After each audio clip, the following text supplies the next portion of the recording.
Good morning and नमस्कार दोस्तों। हमने कल के दिन में मार्केट में एक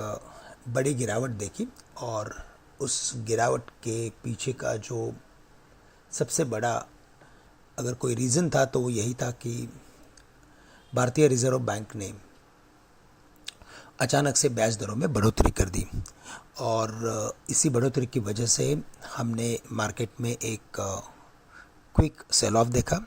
मार्केट ने एक इम्पॉर्टेंट क्रूशल लेवल को तोड़ दिया है।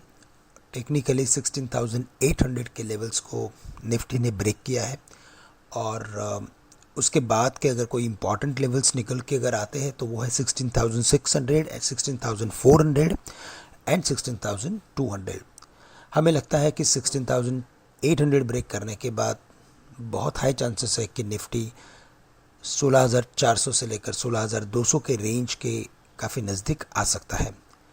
नाउ 16,800 16,900 जो प्रीवियस इम्पॉर्टेंट सपोर्ट था मार्केट के लिए, अभी ये एक इम्पॉर्टेंट रेजिस्टेंस जैसे वर्क करेगा और इसी वजह से हमें इन लेवल के करीब यानी कि 16,800 के करीब हमारी लॉन्ग पोजीशंस को कम करना है। आज अगर हम यूएस मार्केट्स को देखें तो यूएस मार्केट्स में जो एक बड़ी रैली हमने देखी उसकी मुख्य वजह यही थी कि वहाँ पे जो फेड ऑफिशियल्स है उन्होंने एक स्पेसिफिक स्टेटमेंट दिया कि 50 बेसिस पॉइंट्स अभी के लिए वो बढ़ा रहे हैं, बट फ्यूचर में भी on immediate basis 75 basis points से इंटरेस्ट रेट बढ़ाने की कोई आशंका नहीं है और इसी वजह से मार्केट वहाँ पे उछला और 900 पॉइंट के करीब ऊपर डाउ जोन्स बंद होने में कामयाब हुआ आफ्टर वेरी लॉन्ग टाइम। यानी कि किसी फेड के मीटिंग के दिन पे इतनी बड़ी रैली हमने देखी है और इसकी वजह यही थी कि वहाँ पे मार्केट डरा हुआ था, काफ़ी ओवरसोल्ड मार्केट था और ये जो 50 बेसिस की जो एक्सपेक्टेशंस थे वो वहाँ पे पिछले कई दिनों से कई हफ्तों से बने हुए थे और इसी वजह से 50 बेसिस पॉइंट्स के बाद वहाँ पे मार्केट गिरने की बजाय बढ़ गया और जो फ्यूचरिस्टिक स्टेटमेंट्स जो होते हैं वहाँ पे एक क्लियरली एक मैसेज आ गया कि 75 बेसिस पॉइंट्स की जो इंटरेस्ट रेट हाइक की जो कुछ ऑफिशियल्स बात कर रहे थे उसकी पॉसिबिलिटी नियर टर्म में नहीं है और इसी वजह से यूएस मार्केट्स बढ़े थे। आज सिंगापुर निफ्टी भी तकरीबन 140-150 पॉइंट ऊपर है। इन लेवल्स के बाद आई मीन टू से इसी ओपनिंग के साथ अगर मार्केट खुलता है तो हमें लगता है कि 16,800 पे मार्केट रुकते हुए नज़र आएगा। वहाँ पे पोजीशंस में और भी लिक्विडेशंस आएंगे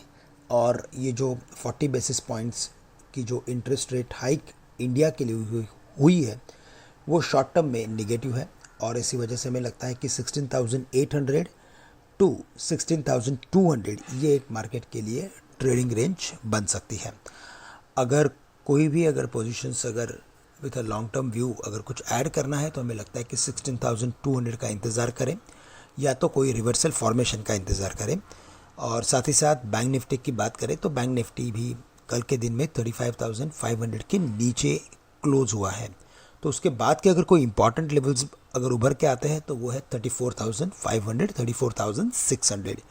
कल की क्लोजिंग थी बैंक निफ्टी की 35,200 के करीब की, तो यहाँ पे भी 700 से 800 पॉइंट की गिरावट हम देख सकते हैं और इसी वजह से हमें लगता है कि मार्केट में हायर ओपनिंग के बाद कोई भी लॉन्ग ट्रेड लेने से आप थोड़ा इंतज़ार करें। साथ ही साथ हमें लगता है कि सेक्टर स्पेसिफिक और स्टॉक स्पेसिफिक होने के लिए हमें देखना पड़ेगा कि आज के दिन में मार्केट किन स्टॉक्स को सपोर्ट करता है या किन स्टॉक्स में और बिकवाली बढ़ाता है। तो बेस्ड ऑन दैट हमें लगता है कि हम मार्केट में पोजीशंस बना सकते हैं। आज का दिन वीकली एक्सपायरी का है तो मोस्टली सेकेंड हाफ मार्केट में जो भी एक्टिविटी रहेगी वो जो एफ.एन.ओ प्लेयर्स है उनके हाथ में रहेगी और एफ.एन.ओ प्लेयर्स की अगर बात करें तो एफ.आईज़ ने कल के दिन में एक तगड़ी बिकवाली की है एफ.एन.ओ सेगमेंट में और इसी वजह से हमें लगता है कि सेकेंड हाफ जो रहेगा वो कम्प्लीटली ट्रेडर्स के हाथों में रहेगा। फर्स्ट हाफ हम बिल्कुल एक्सटर्नल फ्लोज या इंटरनल फ्लोज के बेसिस पे ट्रेड कर सकते हैं, but second half completely traders लोगों के हाथ में रहेगा और इसी वजह से हमें लगता है कि आज के दिन में हम काफ़ी सिलेक्टिवली ट्रेड कर सकते हैं। दोस्तों, इसी के साथ मैं आप सभी से आज के लिए विदा लेता हूँ और आप सभी के लिए आज का दिन मंगलमय रहे। धन्यवाद।